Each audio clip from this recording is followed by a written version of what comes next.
اسی طریقے سے جب ہم کو کوئی تکلیف پہنچتی ہے، بعض دفعہ کبھی بخار آ جاتا ہے یا کبھی اور کوئی پرابلم آ جاتا ہے، تو ہم اس چیز کو گالی دیتے ہیں، تو جس چیز کے ذریعے سے ہم کو تکلیف پہنچ رہی ہے اس چیز کو بھی گالی نہیں دینا چاہیے۔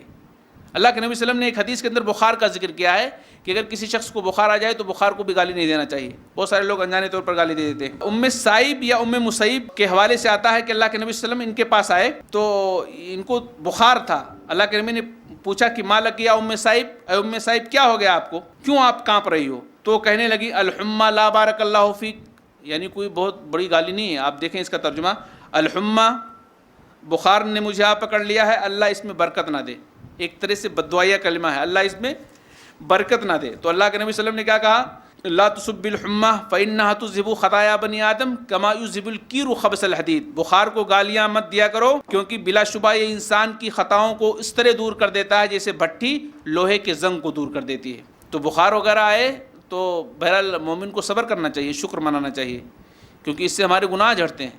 اللہ رب العالمین نے گناہ کو جھاڑنے کے لیے کتنا انتظام کیا ہے ہمارے لیے۔